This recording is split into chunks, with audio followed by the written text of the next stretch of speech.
Junior hockey বিশ্বকাপে নিজেদের সেরা সাফল্য নিয়ে দেশে ফিরল বাংলাদেশ হকি দল। তবে এই আত্মতুষ্টিতে ডুবে থাকতে চায় না দল। এই সাফল্যের ধারায় সিনিয়র বিশ্বকাপে ভালো করতে নিয়মিত লিখছেন খেলোয়াড়রা।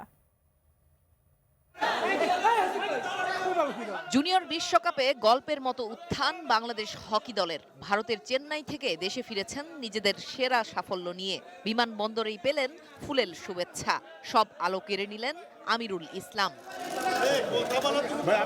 মাত্র 6 ম্যাচে আমিরুল করেছেন 18 গোল, যার মধ্যে ছিল 5টি হ্যাট্রিক। টুর্নামেন্টের সর্বোচ্চ গোলদাতার অবিশ্বাস্য ও অকল্পনীয় পারফরমেন্স দেখেছে পুরো বিশ্ব।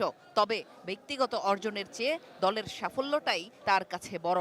আমি ইন্ডিভিজুয়াল সাকসেসের কথা যদি বলি, আমি বলবো আমি কখনো এটার দিকে ফোকাস করিনি। আমি টিমের যে গোল ছিল, টিমের সবার কোচিং স্টাফ এবং টিম মেম্বারদের ট্রাস্ট ছিল যে তারা বিশ্বাস করছে যে আমি গোল করতে পারবো, এবং আমি চেষ্টা করছি তাদের বিশ্বাসটা রাখার। বাছাইকৃত লাল সরিষার দানা থেকে অত্যাধুনিক কোল্ড প্রেস মেশিনে তৈরি হয় প্রাণ সরিষার তেল, আসল ঝাঁঝে আসল স্বাদে। হকিতে সাফল্যের ধারাবাহিকতা ধরে রাখতে নিয়মিত ঘরোয়া লিগ ও ফ্র্যাঞ্চাইজি লিগ চান আমিরুল। সেক্ষেত্রে বলবো যে আমাদের লিগটা সবচেয়ে বেশি জরুরি, যে লিগের কোনো বিকল্প নাই। যে প্রিমিয়ার লিগ, ফ্র্যাঞ্চাইজি লিগ, এই টুর্নামেন্টগুলো যখন হবে তখন বিদেশি যারা টপ লেভেলের প্লেয়ার তাদের সাথে আমরা খেলবো এবং তাদের থেকে আমরা নতুন নতুন জিনিস শিখতে পারবো, এবং সেক্ষেত্রে দেখবেন যে আমাদের দেশের হকির কালচারটাই আমি মনে করি চেঞ্জ হয়ে যাবে।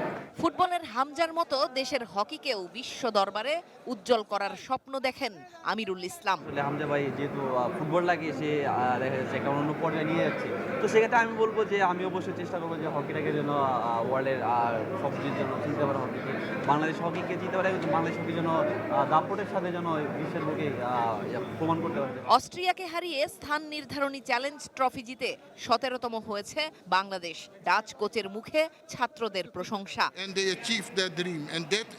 ওরা স্বপ্ন দেখেছিল, সে স্বপ্ন তারা পূরণ করেছে। ওদের হালনা ছাড়ার মানসিকতা, একাগ্রতা, নিষ্ঠা ও ভালো করার জেদ এই সাফল্য এনে দিয়েছে। আমি ওদের নিয়ে অনেক খুশি।